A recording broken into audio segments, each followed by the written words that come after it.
तो hello everyone, कैसे हो आप सब। मैं हूं रोशन पांडे और आज हम पढ़ने वाले हैं दूसरा सीरीज़ जो कि सेंट्रल काउंसिल ऑफ मिनिस्टर्स का है, जिसमें कि आज हम लोग पढ़ेंगे nature of advice by ministers.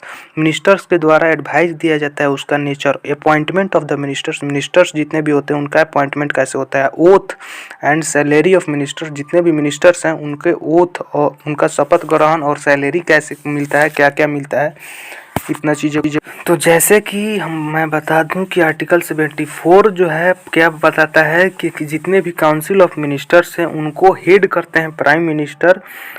जितने भी काउंसिल ऑफ मिनिस्टर्स होते हैं उनके हेड प्राइम मिनिस्टर होते हैं, जो कि क्या करते हैं, प्रेसिडेंट को एडवाइस देते हैं कि किस चीज़ में उनके फंक्शंस को एक्सरसाइज करने में कौन प्राइम मिनिस्टर जो है एडवाइस देते हैं प्रेसिडेंट को। यह 74 कहता है आर्टिकल।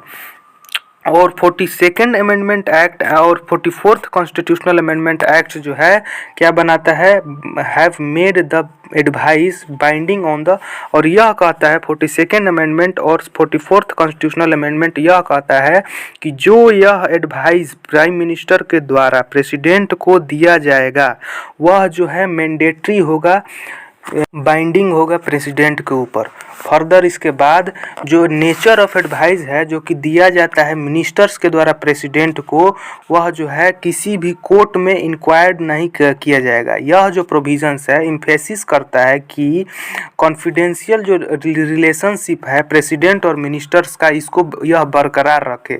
और 1971 में सुप्रीम कोर्ट ने यह कहा था, held that even after the dissolution, Lok Sabha के डिसोल्यूशन होने के बाद भी यदि council of minister does not, जो काउंसिल ऑफ मिनिस्टर्स हैं वह अपना जो ऑफिस है उसको ख़त्म नहीं करते हैं, does not cease to hold office, अपने ऑफिस को होल्ड करने से ख़त्म नहीं करते हैं। लेकिन आर्टिकल 74 यह भी कहता है कि यह मैंडेटरी है कि, लेकिन आर्टिकल 74 यह मैंडेटरी कर देता है कि प्रेसिडेंट जो है बिना इनके एडवाइस के, काउंसिल ऑफ मिनिस्टर्स के एडवाइस के, अपना पावर को, अपनी अथॉरिटी को वह एग्जीक्यूट नहीं करेंगे।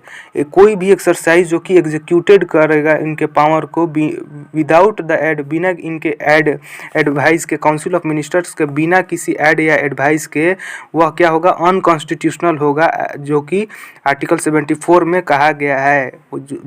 अगेन फिर 1974 में कोर्ट जो है कहता है कि वेयर एवर, जब कभी द कॉन्स्टिट्यूशन, जब संविधान को यह रिक्वायरमेंट होगा और किसका, प्रेसिडेंट का सेटिस्फैक्शन का, तो the satisfaction is not the personal, जो सेटिस्फैक्शन होगा प्रेसिडेंट का वो उनका खुद का नहीं होगा, उनके साथ में जितने भी काउंसिल ऑफ मिनिस्टर्स हैं और प्राइम मिनिस्टर्स हैं, ये सबका सेटिस्फैक्शन के साथ में प्रेसिडेंट अपने आप को शो करेंगे, मतलब पेश करेंगे।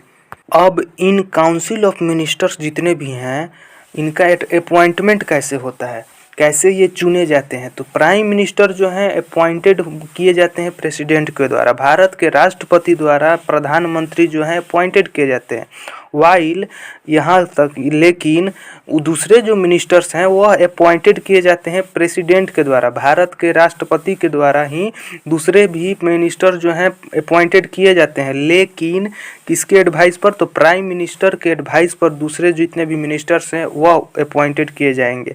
दिस मीन्स, इसका मतलब कि जो प्रेसिडेंट है, जो राष्ट्रपति हैं, can appoint any those person, केवल उन्हीं लोगों को मिनिस्टर के रूप में अपॉइंट करेंगे जिनको कि प्राइम मिनिस्टर के द्वारा रिकमेंड किया जाएगा। प्राइम मिनिस्टर जो प्रधानमंत्री हैं उनके द्वारा सजेशन दिया जाएगा। यूजुअली जितने भी मेंबर ऑफ पार्लियामेंट हैं, चाहे वह लोकसभा के हो या राज्यसभा को हो, वह मिनिस्टर्स के लिए, मिनिस्टर के पद के लिए अपॉइंटेड कर दिए जाएंगे। लेकिन ए पर्सन, एक ऐसा पर्सन जो कि नहीं है किसी भी हाउस ऑफ पार्लियामेंट के, किसी भी हाउस का मेंबर नहीं है, सदस्य नहीं है, वह भी मिनिस्टर के रूप में अपॉइंट कर दिया जाएगा। लेकिन 6 महीने के अंदर अंदर, 6 महीने के अंदर अंदर उसको क्या होना, अपना दिखाना पड़ेगा कि अपना 6 महीने के अंदर अंदर वह क्या होना चाहिए, एक मेंबर होना चाहिए, चाहे वह इलेक्शन के थ्रू हो या नॉमिनेशन के थ्रू।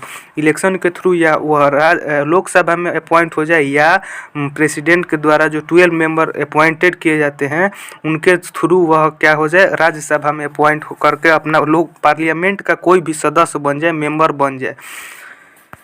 नहीं तो उसका मिनिस्टर का जो पद है वह सीज हो जाएगा 6 महीने के बाद। 6 मंथ के बाद उसका जो पद है वह सीज हो जाएगा यदि वह अपना वोट को प्रूव नहीं कर पाया उस 6 मंथ के अंदर अंदर। एक मिनिस्टर जो है, जो कि मेंबर होगा किसी भी हाउस, पार्लियामेंट के किसी भी हाउस का, उसको अधिकार होगा बोलने का और किसी भी हाउस के प्रीसीडिंग किसी भी बिल में वह हिस्सा ले सकता है। यदि कोई सा भी सत्र चल रहा है उसमें हिस्सा ले सकता है, लेकिन वह जो है वोट करेगा केवल उसी हाउस में जिसका वह सदस्य है। कोई भी मिनिस्टर हो वह किसी भी ज्वाइंट सीटिंग या किसी में भी अपना पार्टिसिपेशन कर सकता है, लेकिन वह वोट उसी हाउस में करेगा जिसमें कि वह उस हाउस का मेंबर हो। ये नहीं कि वह लोकसभा का मेंबर है, राज्यसभा में आके कभी वोट नहीं कर सकता है। Oath and salary of ministers, इन जो मिनिस्टर्स हैं इनका ओथ और सैलरी क्या होता है? तो before a minister enters upon his office, जब अपना जो कोई भी मिनिस्टर है जो कि प्रेसिडेंट के द्वारा अपॉइंटेड किया जाता है प्राइम मिनिस्टर के सजेशन के बाद, वह अपना ऑफिस होल्ड करने से पहले उसको क्या करना पड़ता है? ओथ लेना पड़ता है, शपथ लेना पड़ता है, जिसमें वह क्या कहता है? पहला नंबर कि वह क्या अपना फेथ मतलब विश्वास और एलिजियंस संविधान के प्रति बनाए रखेगा, जो भारत का सोवरेनिटी है, इंटीग्रिटी है, उसको बरकरार रखेगा, फेथफुली विश्वासपूर्ण और कॉन्शियसली लगातार अपना ऑफिस को क्या करेगा? कंटिन्यू करेगा, डिस्चार्ज करेगा। To do right to all manner of people in accordance with the constitution and the law, संविधान और उसके कानून के थ्रू वह काम करेगा, चलेगा, बिना किसी डर और बिना किसी के फेवर के या अफेक्शन या इलविल के। In his oath of secrecy, इस अपने ओथ ऑफ सेक्रेसी में मिनिस्टर जो है यह भी कहते हैं कि ही विल नॉट डायरेक्टली और इनडायरेक्टली कम्युनिकेट और reveal to any person any matter that is brought under his consideration और becomes known to him.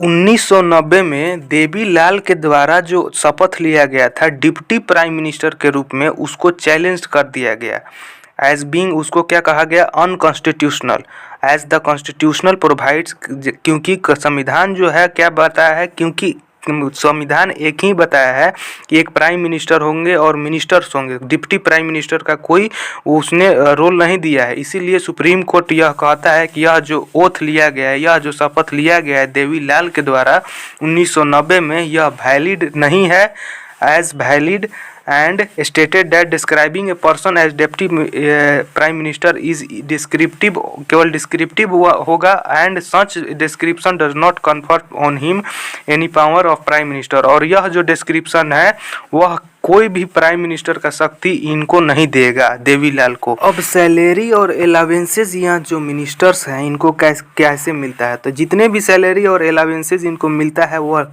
Bharat के संसद के द्वारा समय समय पर डिटरमाइंड कर दिया जाता है। एक मिनिस्टर जो सैलरी लेता है या अलावेंसेज उसको मिलता है जो कि पार्लियामेंट का सदस्य है, एडिशनली वहीं सेम टू सेम इन मिनिस्टर्स को भी मिलता है। लेकिन जितना भी फ्री एकोमोडेशन सम्पटुअरी अलावेंसेज हैं इनको ट्रेवलिंग अलावेंसेज अलग से मिलता है। 2001 में सम्पटुअरी अलावेंसेज जो है प्राइम मिनिस्टर का बढ़ाकर 1500 से 3000 कर दिया गया था पर मंथ। एक कैबिनेट मिनिस्टर जो होते हैं उनका कर दिया गया था 1000 से 2000 पर मंथ, और जो मिनिस्टर ऑफ स्टेट्स हैं उनका कर दिया गया था 500 से बढ़ाकर 1000 पर मंथ। और एक जो deputy minister, council of minister के अंदर यह डिप्टी मिनिस्टर आते हैं, उनका कर दिया गया था 300 से लेकर 600 पर मंथ, मतलब 300 से 600 पर मंथ। अब इन मिनिस्टर्स जो हैं इनका रिस्पॉन्सिबिलिटी क्या होता है? तो ये इनमें जो है कलेक्टिव रिस्पॉन्सिबिलिटी होता है। फंडामेंटल जो प्रिंसिपल है इसके तहत पार्लियामेंट्री सिस्टम ऑफ गवर्नमेंट जो है काम करती है कलेक्टिव रिस्पॉन्सिबिलिटी के से। आर्टिकल 75 यह क्लियरली कहता है कि जितने भी काउंसिल ऑफ मिनिस्टर्स हैं वह कलेक्टिवली रिस्पॉन्सिबल हैं लोकसभा में। इसका मतलब कि जितने भी मिनिस्टर्स हैं वह ज्वाइंट रिस्पॉन्सिबिलिटी देंगे लोकसभा के अंदर फॉर ऑल देयर एक्ट्स, अपना जितना भी काम वह किए हुए हैं ओमिशन या कमीशन सब के लिए दे वर्क, वह काम करते हैं एज ए टीम, एक टीम के रूप में वह साथ में तैरते भी हैं और साथ में डूबते भी हैं।